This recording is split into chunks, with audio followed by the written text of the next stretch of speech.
लेकिन उनकी पत्नी सीता उनके बगैर अकेली नहीं रह सकती थी। इसलिए उन्होंने राजा दशरथ से कहा, पिताजी, जब मेरे पति ही नहीं होंगे तो मैं इस महल में रहकर क्या करूंगी? कृपया मुझे भी इनके साथ वनवास जाने की अनुमति दीजिए।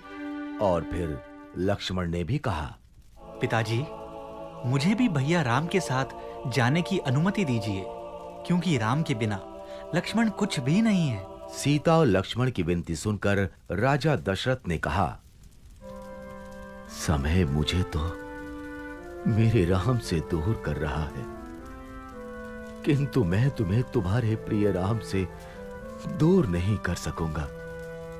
इसलिए मैं तुम्हें राम के साथ जाने की अनुमति देता हूं। कुछ दिनों पश्चात राजा दशरथ से अनुमति पाकर राम, सीता और लक्ष्मण के साथ वनवास के लिए चले गए। वो तीनों वन में कुटिया बनाकर रहने लगे। सब कुछ सही चल रहा था। फिर एक दिन शूर्पणखा नाम की राक्षसी वहां से गुजर रही थी। तभी उसने राम और लक्ष्मण को देखा और सोचने लगी, ये दोनों तो अत्यधिक सुंदर हैं और बहुत बलशाली भी ज्ञात होते हैं। मैं इनमें से ही किसी एक से विवाह करूंगी। ये सोचकर उसने अपनी राक्षसी शक्तियों से एक सुंदर स्त्री का रूप धारण किया और वो राम लक्ष्मण के पास गई। पहले वो राम के पास गई और बोली, हे तेजस्वी युवक, मैं आपके रूप और सौंदर्य से बहुत प्रभावित हूँ और आपसे विवाह करना चाहती हूँ। किंतु मेरा विवाह तो हो चुका है और मेरी पत्नी भी मेरे साथ है। तुम विवाह का प्रस्ताव मेरे अनुज लक्ष्मण के पास ले जा सकती हो। वो इस वन में अकेला है। राम के विवाह से इनकार करने पर शूर्पणखा को बुरा तो बहुत लगा, लेकिन फिर उसने लक्ष्मण को देखा और सोचने लगी, इस युवक ने विवाह से इनकार कर दिया तो क्या हुआ? इसका भाई लक्ष्मण भी इसी की तरह दिखता है। मैं लक्ष्मण से ही विवाह करूंगी। ये सोचकर वो लक्ष्मण के पास गई। हे तेजस्वी युवक, मैं आपके सौंदर्य से बहुत प्रभावित हूँ और आपसे विवाह करना चाहती हूँ। मेरा विवाह हो चुका है, इसलिए मैं तुमसे विवाह नहीं कर सकता। किंतु आप इस वन में अकेले हैं और आपको मुझ जैसी सुंदर स्त्री से विवाह करने से इनकार नहीं करना चाहिए। किंतु मैं तुमसे विवाह नहीं करना चाहता। क्यों? क्या आपको मेरा रूप पसंद नहीं आया? ऐसा रूप देखकर तो देवराज इंद्र का भी मन पिघल जाए, तो आपका मन कैसे नहीं पिघला? शूर्पणखा की चिकनी चुपड़ी बातें सुनकर लक्ष्मण को क्रोध आ गया और उसने शूर्पणखा के नाक कान काट दिए।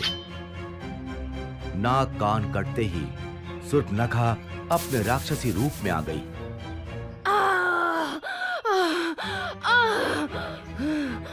राम लक्ष्मण ने उसका ये राक्षसी रूप देखा तो वो हैरान रह गए। भैया, ये तो एक राक्षसी है। मैं अभी इसका वध कर देता हूँ। नहीं लक्ष्मण, इसे जाने दो। शूर्पणखा रोती हुई वहां से चली गई और सीधे अपने भाई लंका के राजा रावण के पास पहुंची। उस समय रावण अपने मंत्रीगण के साथ राज दरबार में बैठा था। भैया रावण, भैया रावण, देखिए आपकी बहन शूर्पणखा के साथ क्या हुआ। शूर्पणखा, तुम्हारा यह हाल किसने किया? तुम मुझे उसका नाम बताओ, मैं अभी उसका वध कर देता हूँ। भैया, वन में दो भाई राम और लक्ष्मण रहते हैं। उन्हीं में से एक ने मेरे कान और नाक काटे हैं। तुम यहीं रुको, मैं अभी उसका सिर धड़ से अलग करके लाता हूँ। नहीं भैया, उन्होंने एक स्त्री का अपमान किया है, इसीलिए इसका प्रतिशोध भी आपको ऐसे ही लेना होगा। क्या मतलब? मतलब ये कि उन दोनों भाइयों के साथ एक अत्यंत सुंदर स्त्री भी है। आप उसका हरण कर लीजिए। सीता का हरण होने से राम वैसे ही मर जाएगा। रावण ने शूर्पणखा की बात मान ली। वो एक मायावी राक्षस मारीच के पास गया और बोला, मारीच, मुझे तुम्हारी आवश्यकता है। आज्ञा कीजिए लंकेश। मैं राम की पत्नी सीता का हरण करना चाहता हूँ। इसमें मुझे तुम्हारी सहायता चाहिए। किंतु मैंने सुना है राम बहुत वीर है। अगर उन्हें ज्ञात हुआ कि मैंने उनकी पत्नी को हरने में आपकी सहायता की है तो वो मेरा वध कर देंगे। और अगर तुमने मेरी सहायता करने से मना किया तो मैं अभी यहीं तुम्हारा वध कर दूंगा। मारीच समझ गया कि उसके पास अब कोई मार्ग शेष नहीं बचा है और उसे रावण की सहायता करनी ही पड़ेगी।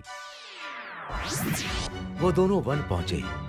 वहां रावण की तरकीब के अनुसार मारीच ने एक सोने के हिरण का रूप बनाया और वो राम की कुटिया के आसपास टहलने लगा। जल्द ही सीता की नजर उस पर पड़ी। स्वामी, मुझे वो सोने का हिरण चाहिए। ठीक है, मैं अभी उसे तुम्हारे लिए लेकर आता हूँ। ये कहकर राम अपने धनुष बाण के साथ उस हिरण की तरफ चल दिए। भागते भागते बहुत देर हो गई, लेकिन वो हिरण राम के हाथ नहीं आ रहा था। आखिरकार राम ने धनुष पर बाण चढ़ाया और हिरण की तरफ छोड़ दिया। बाण हिरण को जा लगा। बाण लगते ही मारीच अपने असली रूप में आ गया और आवाज बदलकर राम की आवाज में कराहता हुआ चीखने लगा। सीते, लक्ष्मण! लक्ष्मण, लगता है तुम्हारे भैया किसी संकट में हैं। तुम जल्दी जाओ। लक्ष्मण जानते थे कि ये राक्षसों की चाल है, लेकिन वो सीता को मना नहीं कर सकते थे। इसलिए उन्होंने कुटिया के बाहर